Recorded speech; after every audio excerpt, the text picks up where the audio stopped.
Let's have a look. A voucher. It says appetizer 9, meat dish 9, soup A, seafood dish F, 910 AF. Those 9 plates are pretty expensive. They're plates for appetizers. Remember? Appetizers usually come on square plates. Okay, well excuse me, princess. Brilliant. 1, 2, 3, there's 10 of them. Flip these over, they look like hats. The middle is super deep for a plate. They're soup plates. They're made that way so that soup doesn't spill. If we ever get out of here, you should treat yourself to a nice dinner out. What makes you think a poor college student has the money to do something like that? Petition. There's nothing special about it. I think there are 15 of these plates. I'm assuming they're for seafood. How the hell can you tell that? They look just like any other plate from the 99-cent store. If you ever take a lady out to dinner, you're going to embarrass yourself. I feel sorry for you, June. What do you mean? Why the hell are you bringing up June? The lady doth protest too much, methinks. You are not terribly subtle. Ah! God damn, Lotus. Get out of here, man. Love it. There's a bunch of little wavy ridges on the plate. Those plates are for serving meat. Ugh, you really are ignorant, aren't you? Come on, it's not like I need to know this crap. Jeez. Wow. This pot looks like it's made out of silver. I bet drinking tea from this pot would be really yummy. Spending a day off with June drinking tea? Such a day ever happen for me? Not if you keep acting like such a fucking turd, Junpei. Jumpy? No, nothing. Don't worry about it. Fine, just leave me alone! We don't really need hot water, so we should be moving on.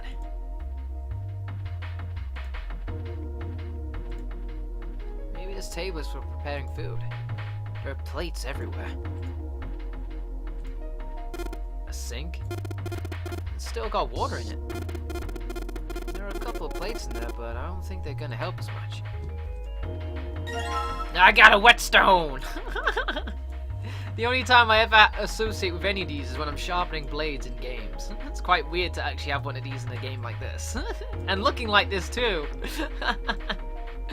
Your sharpness has decreased. Alright. Trash can. There's nothing inside of it. Well, better than being full of rotten food, I suppose. Damn it, there's nothing in here. Hey Santa, digging for the trash really suits you. The hell did you just say?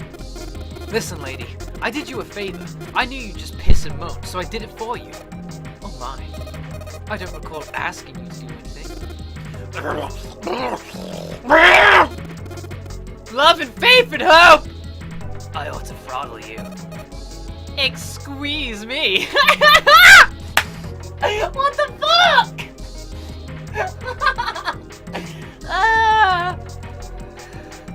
Does it feel colder in here? Oh, that was brilliant. Ah, countertop. There's a rolling pin and colander here. Nothing useful. Ah, that was funny. Alright, it's going... Do you think this was all part of Zero's plan? Probably. I mean, it's kind of hard to believe there's a chef on board somewhere. I wonder what this draw's for. You see the metal grate on top of the grill? They make it like that so that the fat and juices can drip off the meat while it cooks. I see. It looks like the area under the plate opens up. No, you can't. I already checked, it's sealed shut. I think that's where the coal goes. Squeeze me, princess. The lights, buddy. No, I'm worried about that. Shut up, Santa! Just shut up! Countertop. We've got a rolling pin and a colander. Nothing useful otherwise. Yeah, that's the exit. It's a big old iron plate over the door. I don't think we can open it. Hey, Santa. Could you open that door, please? What the hell? There's no way I could open that thing. Guess you get to that age where your eyes start to go, huh? You better watch your mouth, boy, or someone won't live long enough to see that door open. This has got the two of them on edge. We gotta get out of here and fast. There's a tank with a pipe coming out of it. Nothing really that special about it. Okay, so I've got a whetstone. Now, whetstones are used to sharpen things. From my experience, anyway. And I should know, I'm an expert at sharpening things. Yeah. Oh! There's so much stuff in here. A whole lot of cans. This is probably a pantry.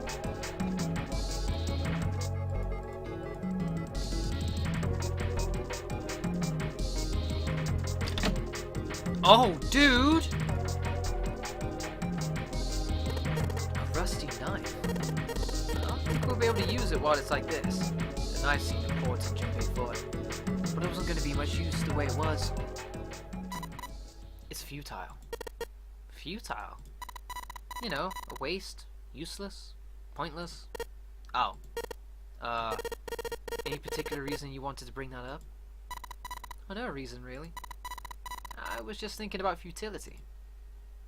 She wasn't making much sense. Junpei tried rephrasing his question. Why were you thinking about futility?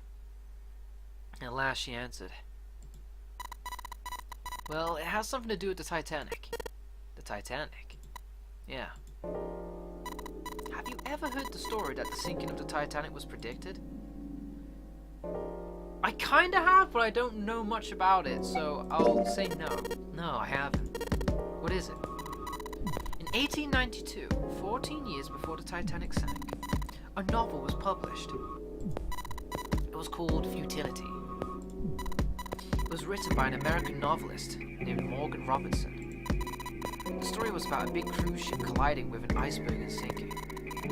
Of course, if that was the only similarity, there wouldn't be any reason to mention it. It wasn't, though. The name of the ship, its nationality, course, departure time, size, displacement, maximum speed, number of passengers and crew, the number of lifeboats, even the location of the accident itself and the cause and the location of the damage, everything matched the Titanic almost exactly. It was almost as if he'd seen the whole thing happen.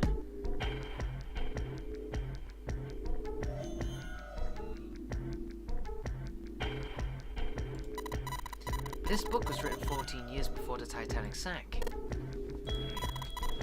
But that's not all. It wasn't just futility that predicted the sinking of the Titanic. There were two other similar stories written by a man named William Thomas Stead. Both of them before the accident. One in 1886 and one in 1892. Stead wrote two stories that had striking similarities to the Titanic disaster. In one, two ships collided, and many of the passengers died because there weren't enough lifeboats. In the other, a ship collided with an iceberg and sank. Oh no, I mean, I'll give you that it seems a little weird, but I'm pretty sure it wasn't too uncommon for ships to hit icebergs back in the day, or even other ships.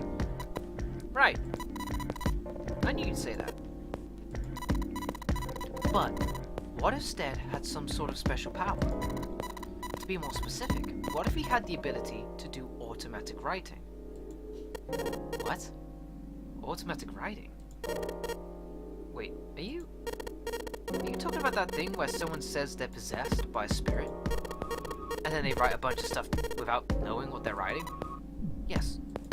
What do you mean, yes? That stuff's a load of bull. But Jumpy, you said you believe in curses.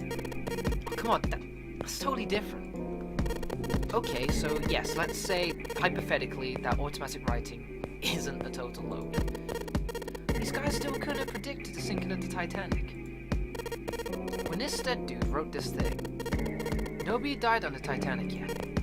So if automatic writing is about being possessed by spirits of dead people, who the hell possessed him so he could write that stuff? Ooh. Oh, that's actually pretty...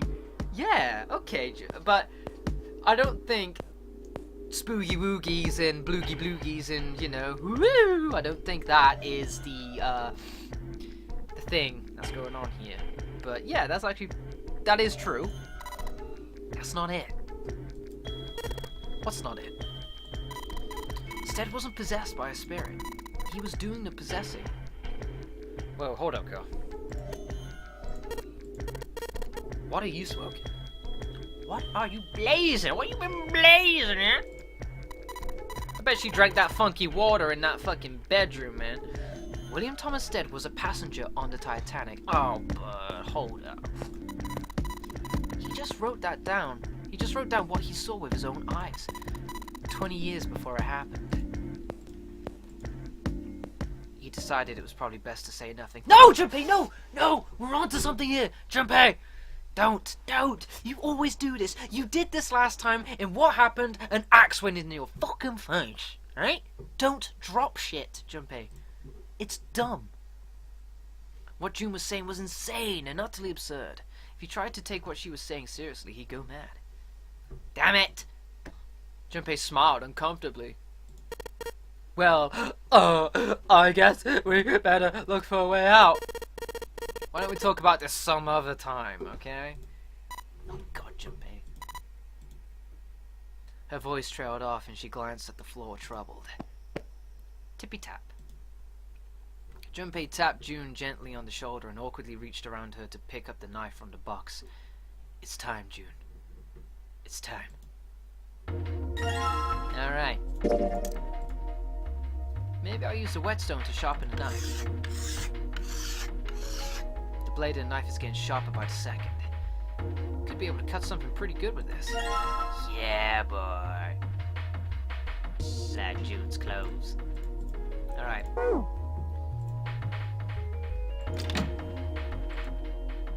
Maybe I cut the cheese. Oh, lordy.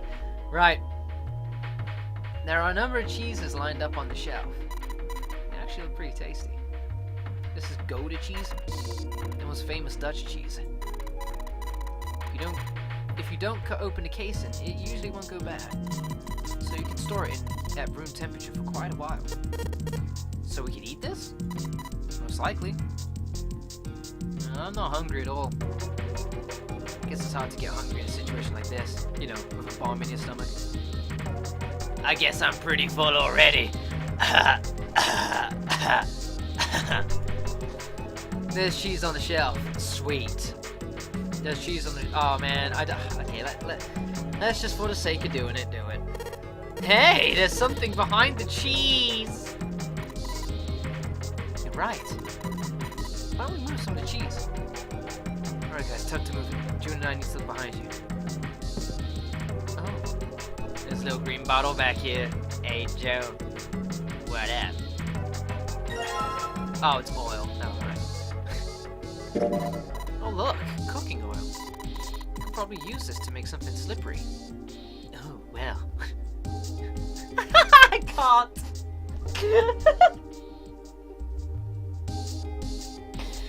Alright, that's enough of that. Let's just get out of this fucking room before we lose it. Right. What would I want to make slippery?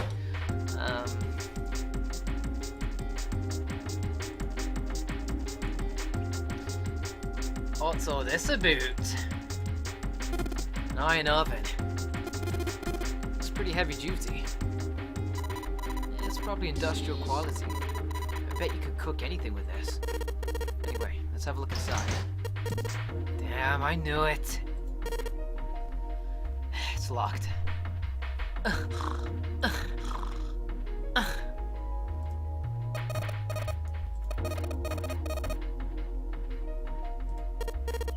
What we got here is the pot and the frying pan, and the pressure cooker. But I guess we could use some of those as weapons. What kind of an idiot are you? You're gonna run around holding that thing while you're looking for the dead? Hey man, it's just a joke. Why are you so serious? Why so serious? Oh god, stop it, game. Stop it. Okay, Now what do I want to make? Slippery. yeah, well. Maybe I can move up this here rolling pin. Did it say I could move this? The drawer seems to be stuck. It won't open.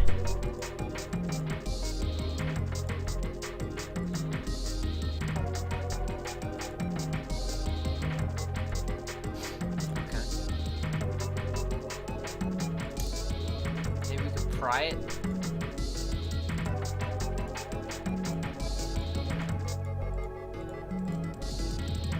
Shit. Okay, never mind. There's some bottles of seasoning in here.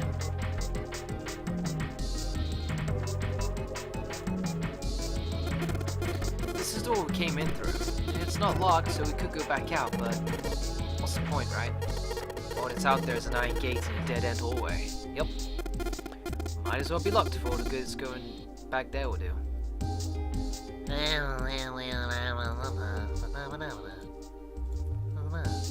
Alright, so let's take another look at... Shit, I can't fucking see. It's a voucher at the end of the counter. The voucher doesn't match the number of plates on the table. It says appetizer 9, meat dish 10, soup A, seafood dish D on the voucher. Oh, right, okay, so... soup. Okay. Hold up. And the plates on the table are 9 appetizers, 16 meat, 10 soup, 15 food.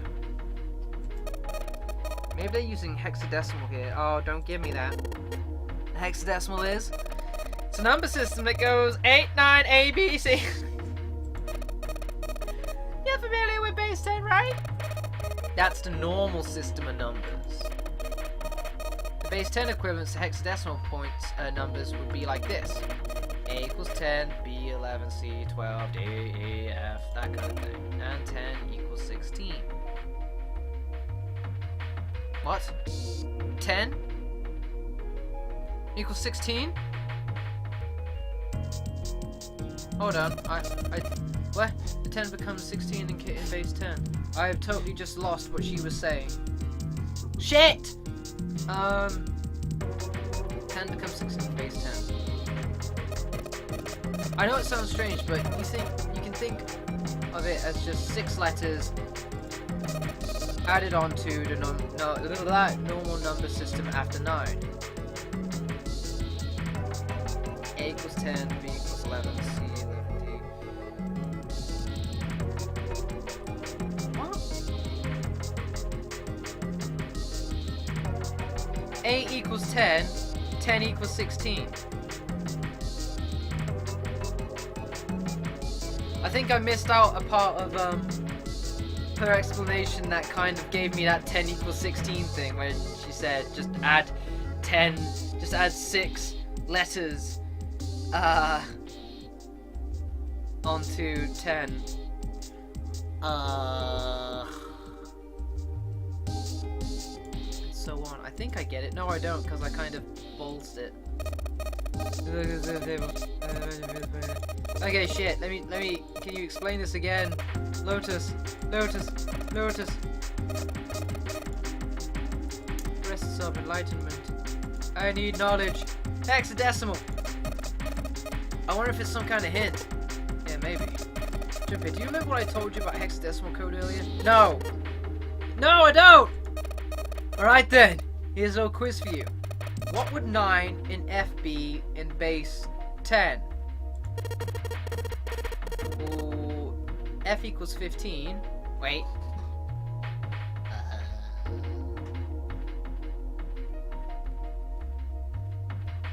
Yeah. So it'd be 9 plus 15, which would be 24, right?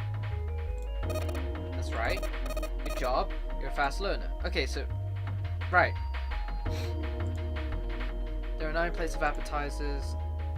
9 is 9, even in hexadecimal. There are 10 soup plates. 10 is A in hexadecimal. There are 15 of these seafood, a little less seafood plates. It says F on the voucher. There are 16 meat plates. 16 is written as 10 in hexadecimal. That is nuts. I don't get that. Oh no! I don't. Ow! Ow! Why is 16 written as 10 in hexadecimal? I don't. Well, why isn't 16 just G? If 15 is F, why isn't 16 G? Why is 16 10? I totally like skipped out on one of these explanations by accident. I zoned out. So 9, 10, 15, 16.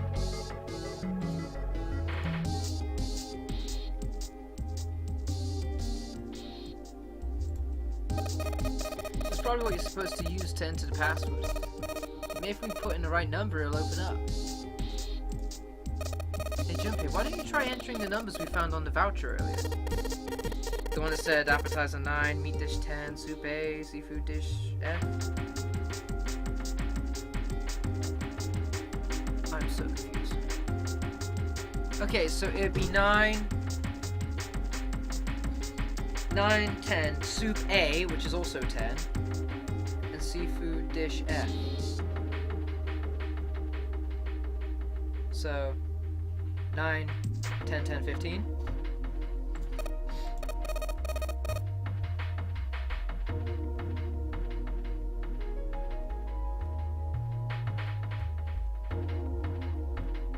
Sure.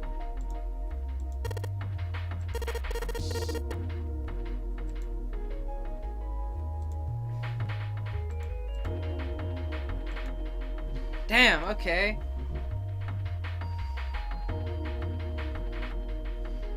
What the hell?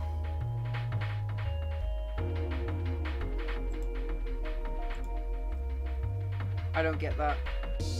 Something is amiss here. In my brain.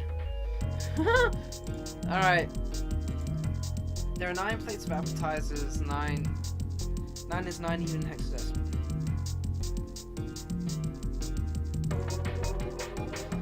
There are 10 soup dishes, 10 is A in hexadecimal.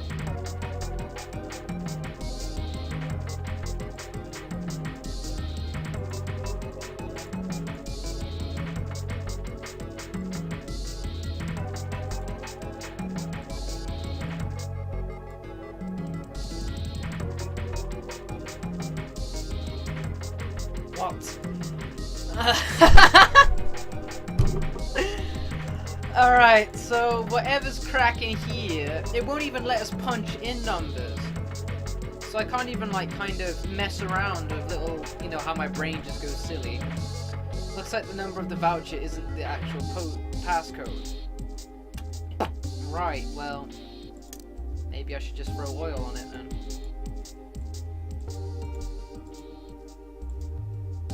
Damn!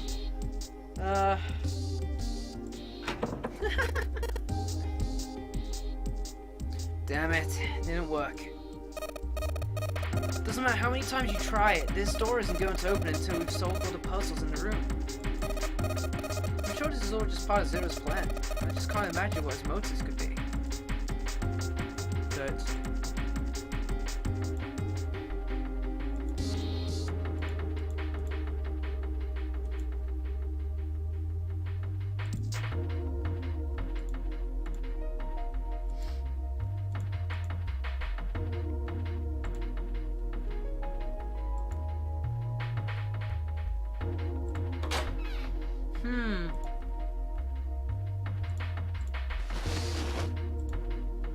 there are cans lining every shelf in here. Wooden box on the second row, though.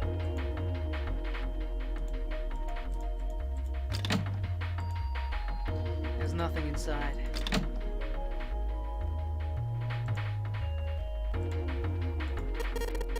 There's milk in here. Milk in an iron barrel? Judging by the rust, it's probably really old. Maybe we shouldn't open it up. No, I don't think it'd be a pretty sight. Open it up! There's a big barrel of milk behind the cloth.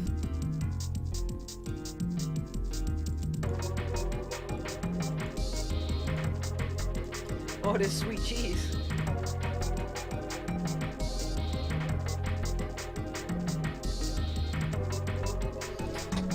Damn! Alright. It's a note. It's got a bunch of stuff written on it, but it doesn't look like a code or anything like that.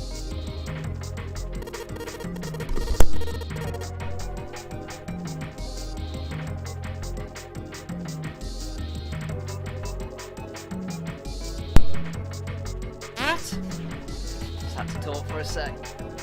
Get me home alone. Looks like a bunch of instructions for using the cooking utensils. Nothing really suspicious about that. Yeah, when I need something suspicious, because I don't have anything to go on. It's a bolt. And it's really rusty. Ah. Will this even open? We won't know till we try. Let's give it a shot.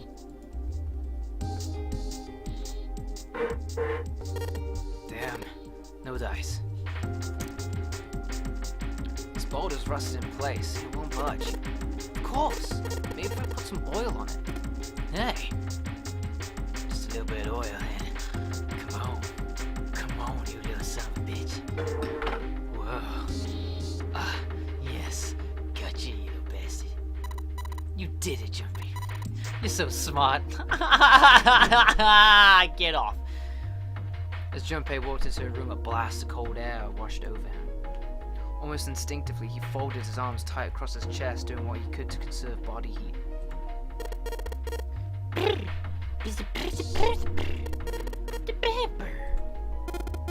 You blind? It's a freezer.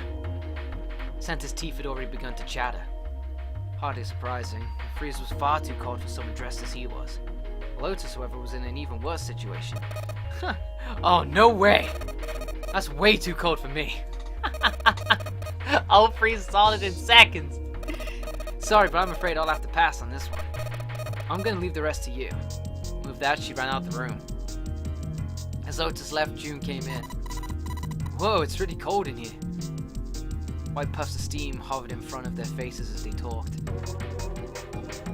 June had already started to shiver. Hey, you don't need to be in here. You had a fever just a little bit ago. You should stay outside. We got this. No, I'm fine. My fever's gone now. But Junpei had scarcely opened his mouth when the thunderous sound of metal upon metal rang out from behind them. In unison, they spun around to find that the door they had only recently come through was closed. What? Junpei rushed to the door. Are you kidding me? Desperately, he grabbed hold of the doorknob. Ah! It was cold, beyond cold. Merely touching it was painful. The doorknob has been frozen solid. They quickly deduced that the pipe next to the door had been ruptured. Water released by the rupture had hit the door and frozen instantly. Santa shoved Junpei aside and pounded against the door. Hey, Lotus! You're out there, right? Open the door. She wasted no time in responding. What do you want? What's going on? The door won't open. Try opening it from that side. Please. Ugh, fine. If you say so. Hold on. Soon they could hear Lotus on the other side of the door.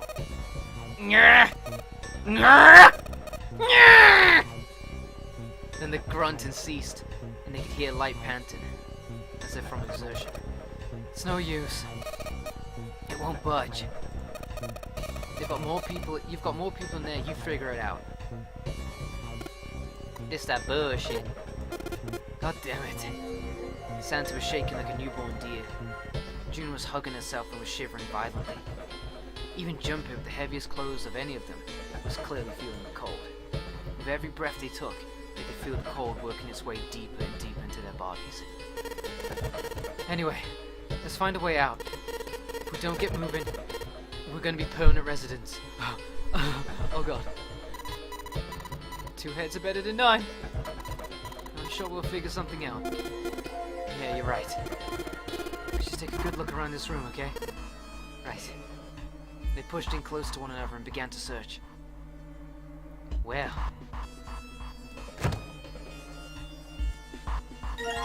Dry ice. Oh, shit. Dry ice? Can't you make that stuff cause an explosion if you seal it in something that's airtight? Shit, I didn't know. Where'd you learn that?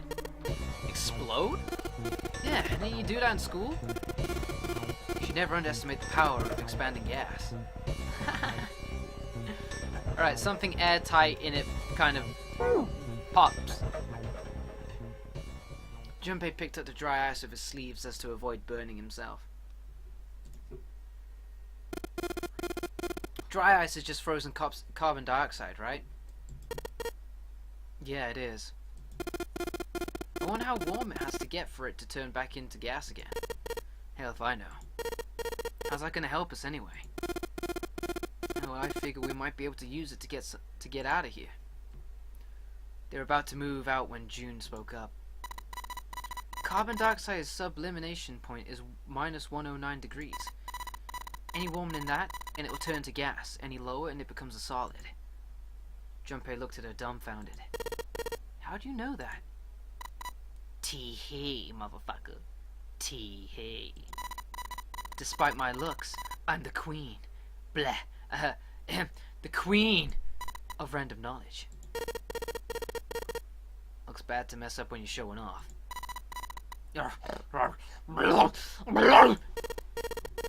Oh, you're so cold your mouth's going numb? Yuff.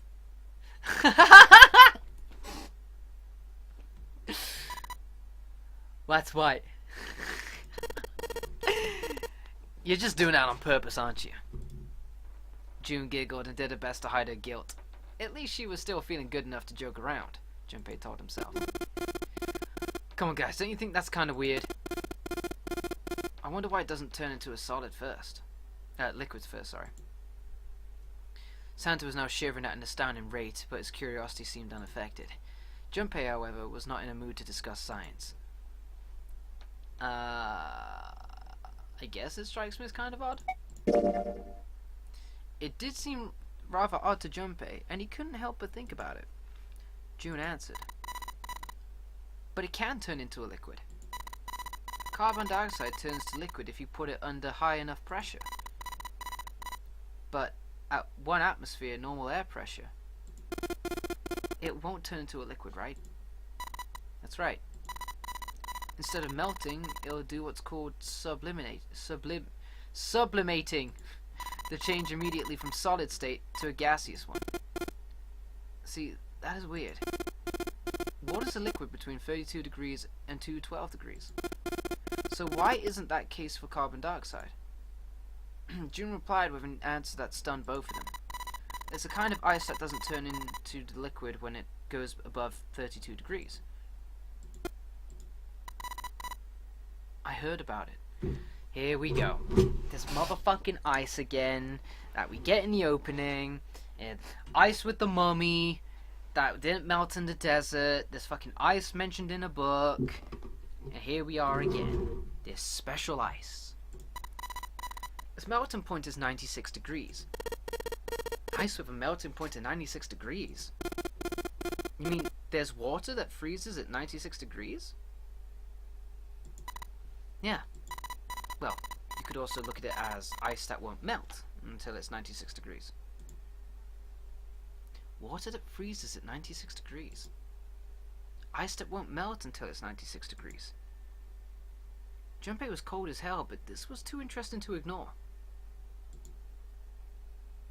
He did his best to warm up by rubbing his arms and stamping his feet, and then put the question to June. So what's with this ice melting at a point of 96 degrees called? I heard it's called Ice 9. Ice 9? 9? Nonary. Ice 9. Originally, Ice 9 was a made-up substance invented by a science fiction author. But recently, scientists have discovered that such a substance actually exists. Wait. Hold up. So, is this thing called Ice 9? Or is it water? Like I said, if the ice is over 96 degrees, it'll be solid. If it's under that, it'll be liquid. If it's under that, it'll solidify. So you could think of it as a polymorph of H2O. Yeah, think of it like diamonds and graphite. They're both made of carbon, right? But depending on the structure of the crystallization, the hardness and structure are completely different. So you'll say normal water and this Ice 9 are like that? Yep. She wasn't finished. Have you heard the story about the crystallization of glycerin? For 150 years after the discovery of glycerin, people cooled it, warmed it, and did all sorts of things to it. But whatever they did, it never crystallized. However, one day in 1920, some glycerin that was en route to England by ship was discovered to have crystallized during the trip. Naturally, scientists worldwide wanted to research this new crystallized form of glycerin and began asking for samples of the seed. A seed is, of course, a sample of the original crystallized substance. With a seed crystal, further crystallization of glycerin would be a simple matter. However, something very strange happened. Not only did the glycerin encouraged by seed crystals begin to crystallize, nearby samples did as well. It didn't end there. After that day, all glycerin in the world began to crystallize naturally when cooled to less than 64 degrees. Before that day, no matter how glycerin was cooled, it refused to crystallize. But once the crystallization had begun, it was almost like, how do I put it? It was almost like all the glycerin in the world was communicating. Now, this, in a sense, works parallel in the same kind of theory that Lotus mentioned earlier with the dog picture.